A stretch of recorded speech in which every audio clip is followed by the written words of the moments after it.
I pledge allegiance to the flag of the United States of America and to the republic for which it stands, one nation, under God, indivisible, with liberty and justice for all.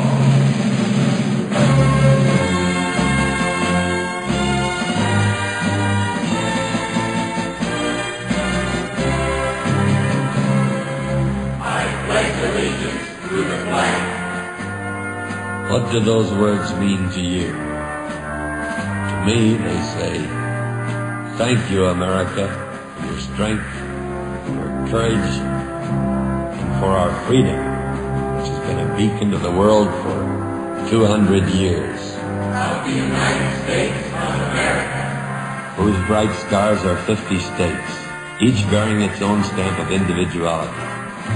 People, 200 million strong. People who have come to her from all corners of the earth. And to the republic for which it stands. A land of laws, an ingenious system of checks and balances that allows no man to become a tyrant and lets no group prevail if their power is not tempered with a real concern for the governed. A land where the right of dissent and free speech is jealously guarded, where the ballot box is the sword, people, its wielding. One nation, under God. A land where freedom of worship is a cornerstone of her being. A land graced with temples and churches, synagogues and altars that rise in profusion to embrace all the religions of the world. Indivisible. A land forged by the hot steel of raw courage, and formed forever by the awful crucible civil war. With liberty. Where man, in pursuit of an honest life, will not be denied his chance. Where her citizens move freely within her vast borders without hindrance or fear. A land brimming with opportunity, where freedom of choice is the guideline for all. And justice. The courts of our land are open to all. Its wheels of justice grind for all causes, all people. They look to every avenue for justice, every concern of the law, and they temper their reasoning with mercy for all.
When I was a small boy in Vincennes, Indiana, I heard, I think, one of the most outstanding speeches I ever heard in my life.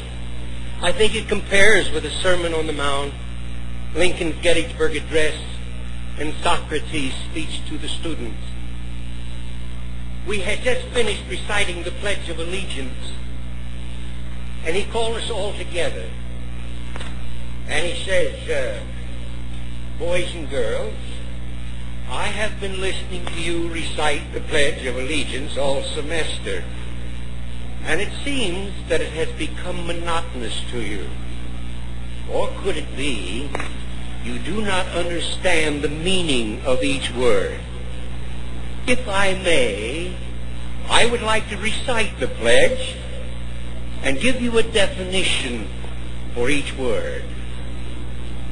I, me, an individual, a committee of one, pledge, dedicate all of my worldly good to give without self-pity, allegiance, my love and my devotion, to the flag, our standard, oh glory, a symbol of courage, and wherever she waves there is respect, because your loyalty has given her a dignity that shouts freedom is everybody's job.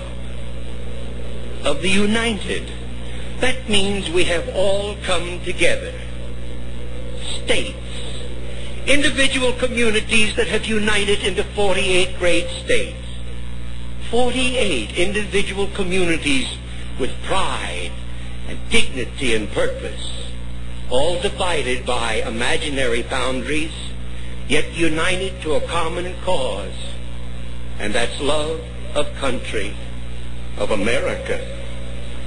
And to the republic, a sovereign state in which power is invested into the representatives chosen by the people to govern, and the government is the people.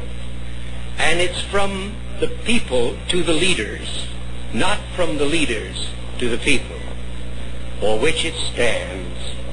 One nation, meaning so blessed by God, indivisible, incapable of being divided, with liberty, which is freedom, the right of power for one to live his own life without fears, threats, or any sort of retaliation, and justice. The principle and qualities of dealing fairly with others for all. For all. That means, boys and girls, it's as much your country as it is mine. Now let me hear you recite the Pledge of Allegiance. I pledge allegiance to the flag of the United States of America and to the republic for which it stands, one nation, indivisible, with liberty and justice for all. Since I was a small boy, 2 states have been added to our country, and 2 words have been added to the Pledge of Allegiance, under God. Wouldn't it be a pity if someone said that is a prayer, and that be eliminated from our schools too?